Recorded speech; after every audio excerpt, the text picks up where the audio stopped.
जैसा कि आप सभी को जानते हैं, IRPM ऑनर्स के पार्ट 2 का 2 चैप्टर्स का जो है ऑब्जेक्टिव क्वेश्चंस आप सभी को मिल चुका है। अब बारी है IRPM ऑनर्स के पार्ट 2 के तीसरे चैप्टर के पेपर 3 के तीसरे चैप्टर के ऑब्जेक्टिव क्वेश्चंस की। तो आपका तीसरा चैप्टर जो है वो है हड़ताल का है और इसके महत्वपूर्ण ऑब्जेक्टिव प्रश्नों को इस वीडियो में आप सभी को जानने वाले हैं। तो बने रहिए इस वीडियो में हमारे साथ, और चैनल पर अगर पहली बार है तो चैनल को कर लीजिए subscribe. Bhagalpur university, Munger university या अन्य यूनिवर्सिटी में जो भी स्टूडेंट IRPM ऑनर्स लेके पार्ट 2 में पढ़ रहे हैं तो उनके पेपर 3 का जो है एक चैप्टर जिसका नाम हड़ताल है, उसके महत्वपूर्ण ऑब्जेक्टिव प्रश्नों को इस वीडियो में बताया जा रहा है। तो आपको जब भी ऑब्जेक्टिव प्रश्न पूछेगा वो सत्य असत्य टाइप में पूछेगा, इसलिए इस प्रकार के प्रश्नों को आप सभी को ही हल करेंगे। तो पहला प्रश्न, हड़ताल से हमेशा श्रमिकों को लाभ होता है, तो इसका आंसर क्या हो जाएगा? असत्य। हड़ताल से केवल श्रमिकों को लाभ नहीं होता है, कभी कभी हानि भी हो जाती है। जब फैसला उनके विपक्ष में चला जाता है तो उनको हानि हो जाती है। दूसरा प्रश्न, हड़ताल अकेले एक मजदूर द्वारा की जा सकती है, तो मैं आप सभी को बता दूं हड़ताल कभी भी एक मजदूर के द्वारा नहीं की जा सकती। ये मजदूरों के समूह या नियोजित व्यक्तियों के समूह या श्रम संघों द्वारा की जा सकती है।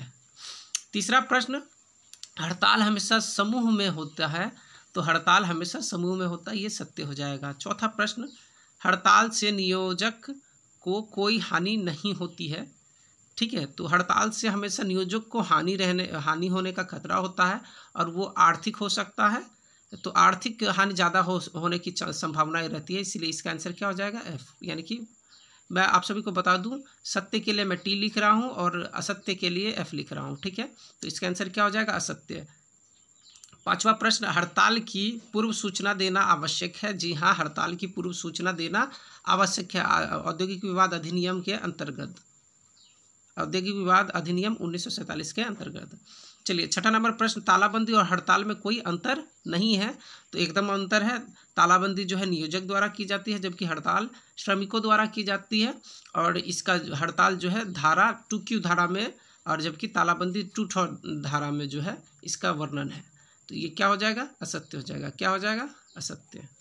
सातवां प्रश्न, हड़ताल से केवल आर्थिक क्षति होती है, तो हड़ताल से केवल आर्थिक क्षति ही नहीं होती बल्कि सामाजिक राजनीतिक क्षति भी होती है, इसीलिए ये क्या हो जाएगा? इसका आंसर असत्य हो जाएगा।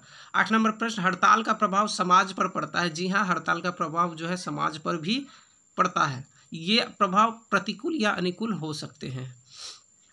नौवां प्रश्न, बंद हड़ताल का एक प्रकार है। जी हाँ, बंद एक हड़ताल का एक प्रकार है। इसके अलावे विभिन्न प्रकार के जो है हड़ताल के प्रकार पाए जाते हैं, जिसमें बंद गति द्वारा अधिकृत हड़ताल होता है, अनाधिकृत अधिकार होता है, विभिन्न प्रकार के अधिकार होते हैं। तो चलिए 10 नंबर प्रश्न, हड़ताल का प्रमुख कारण औद्योगिक विवाद है। तो जी हाँ, औद्योगिक विवाद ही हड़ताल का मुख्य कारण होता है, इसीलिए इसका आंसर क्या हो जाएगा? सत्य हो जाएगा।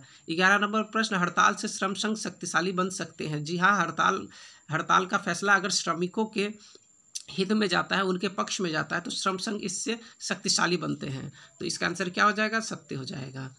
12 नंबर प्रश्न, हड़ताल से औद्योगिक विकास की गति मंद होती है। तो जी हाँ, हड़ताल से हमेशा औद्योगिक विकास की गति जो है मंद ही होती है, उसमें तीव्र गति हड़ताल के कारण कभी नहीं आ सकती। 13 नंबर प्रश्न, हड़ताल श्रमिकों का हो जाएगा, यहाँ महत्वपूर्ण शस्त्र है। जी हाँ, हड़ताल क्योंकि श्रमिकों द्वारा किया जाता है, इसीलिए ये इनका जो है महत्वपूर्ण अस्त्र या हथियार है। चलिए 14 नंबर प्रश्न, हड़ताल हमेशा अस्थायी तौर पर किया जा सकता है। तो जी हाँ, हड़ताल हमेशा अस्थायी तौर पर ही किया जा सकता है, स्थायी तौर पर नहीं किया जा सकता। त्वरित हड़ताल हड़ताल का एक प्रकार नहीं है, तो त्वरित हड़ताल भी हड़ताल का एक प्रकार है, इसीलिए इसका आंसर क्या हो जाएगा? असत्य हो जाएगा। विशिष्ट हड़ताल का विस्तार क्षेत्र सीमित है। जी हाँ, विशिष्ट हड़ताल का विस्तार क्षेत्र सीमित है। विशिष्ट हड़ताल का अर्थ हो गया किसी एक खास कंपनी या उद्योग या कारखानों में होने वाले हड़ताल को विशिष्ट हड़ताल कहा जाता है।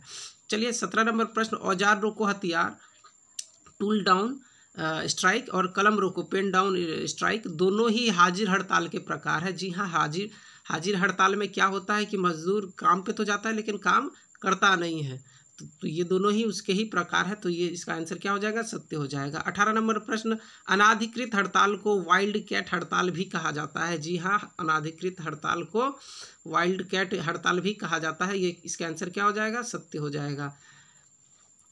चलिए 19 नंबर प्रश्न, समान हड़ताल का क्षेत्र व्यापक होता है। जी हाँ, समान हड़ताल का क्षेत्र व्यापक होता है, और समान हड़ताल जो है तेजी से जो है पूरे समाज में फैल सकता है। लोकोपयोगी सेवा के हड़ताल पर प्रतिबंधित, लोकोपयोगी सेवाओं के हड़ताल प्रतिबंधित हैं। जी हाँ, लोकोपयोगी सेवा जैसे रेल, डाक, तार, टेलीफोन, जल शक्ति, प्रकाश, शौच, साफ सफाई के जितने भी लोक सेवा वाले कार्य हैं उन पे हड़ताल जो है प्रतिबंधित है। उम्मीद करता हूँ कि आप सभी को समझ में आएगा।